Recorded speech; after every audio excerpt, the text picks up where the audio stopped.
প্রিয় পঞ্চম শ্রেণীর পরীক্ষার্থী বন্ধুরা, তোমাদের জন্য এই ভিডিওটিতে আমি আলোচনা করতে চলেছি পঞ্চম শ্রেণী অর্থাৎ ক্লাস 5-এর প্রথম পর্যায়ক্রমিক মূল্যায়নপত্র 2025 সালের ফার্স্ট ইউনিট টেস্ট এর পঞ্চম শ্রেণীর স্বাস্থ্য ও শারীর শিক্ষা বিষয়ের প্রশ্নপত্রটি সম্পূর্ণ উত্তর সহ এই ভিডিওটিতে আলোচনা করতে চলেছি।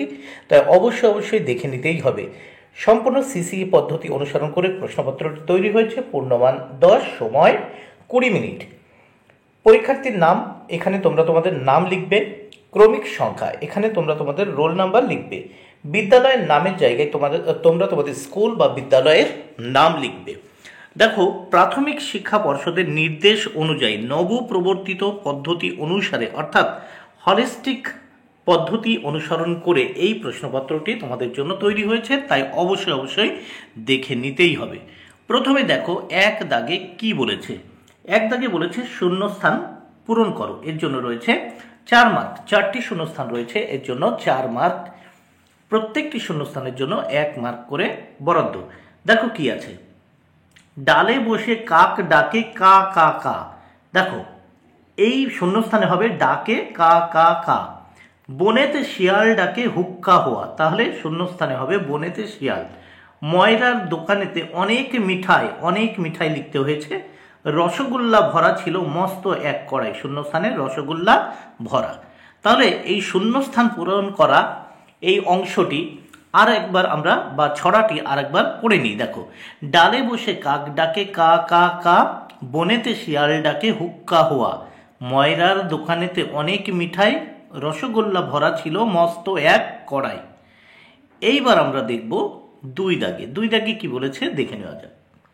ঠিক অথবা ভুল লেখো, এর জন্য রয়েছে কত মার্ক? দেখো, 2 মার্ক। প্রত্যেকটি প্রশ্নের উত্তর লেখার জন্য 1-এর অর্ধেক বা হাফ মার্ক করে বরাদ্দ।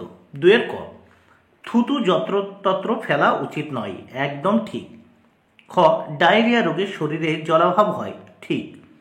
গ, মশারি টাঙিয়ে ঘুমানো উচিত নয়, ভুল। তাহলে দেখো ভুল। ঘ, বাসি খাবার খাওয়া উচিত, এটিও ভুল। এইবার আমরা 3 দাগের প্রশ্ন দেখে নেব। নিচের প্রশ্নগুলির উত্তর লেখো যে কোনো দুটি। এর জন্য কত মার্ক বরাদ্দ? দেখো, 4 মার্ক বরাদ্দ। 2টি প্রশ্নের জন্য 4 মার্ক, প্রত্যেকটি প্রশ্নের জন্য 2 মার্ক করে বরাদ্দ রয়েছে। 3-এর ক, সুখাসন এর 2টি উপকারিতা লেখো।